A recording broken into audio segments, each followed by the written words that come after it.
I really want to be friends with everyone, but in the end, I get isolated. And this is a sentiment that is common, and I've covered this in one of my other videos. But the at the core of the problem is these three words: I feel isolated, right? So we think it's because we don't belong. Like there's something inherent about us that makes us not belong.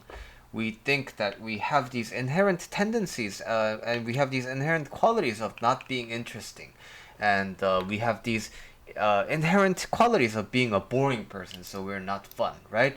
But what it actually comes down to is we feel isolated. So when we are in a group, we feel like we don't belong. It has nothing to do with the actual mechanics of, like whether you belong in somewhere or not, right? So imagine this.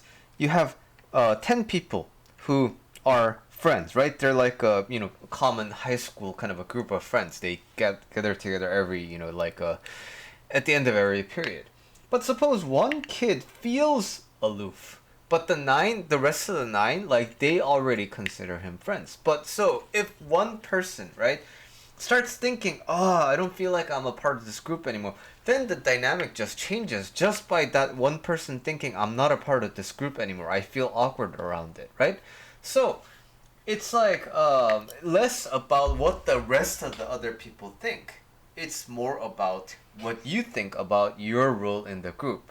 But at the same time, there are some times where like a friend group has this one person who is kind of like starting to be annoying, and it's getting more uncomfortable to hang out with this person more and more, right? So at the core of life, you can do whatever you want as long as this is a general principle. As long as you don't harm other people, you don't make other people uncomfortable. You don't do these things that other people don't like, right?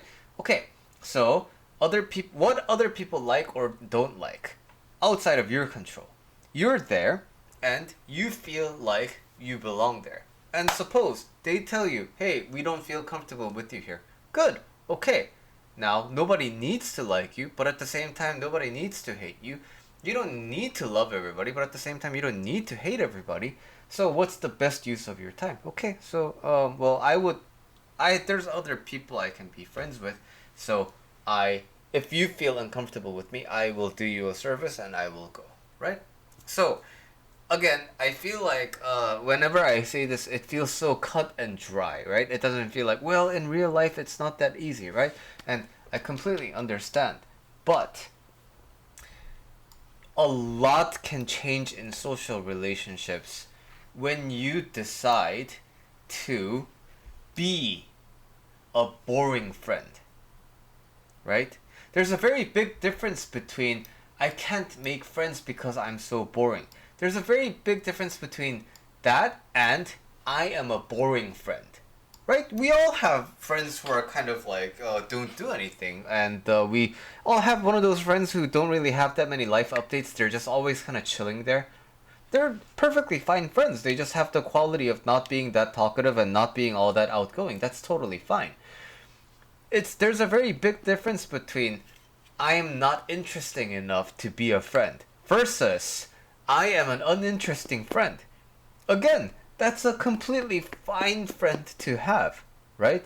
Like when you've had a really long day and you just want to grab a beer and just sit down in silence, uninteresting friend is like the best. Like you want to wind down, but then the interesting friend keeps on giving you all these interesting stories, and you just don't have any, like you're with this friend and you don't really have a second to yourself, right? And you can't really express yourself. But with uninteresting friends, you can just kind of like be there and then unwind, right? That's a really nice quality to have with the friend. So boring friends, uninteresting friends, instead of I'm boring and I'm uninteresting, therefore I can't be a friend. Right? It's that really small attitude change that makes a lot of difference.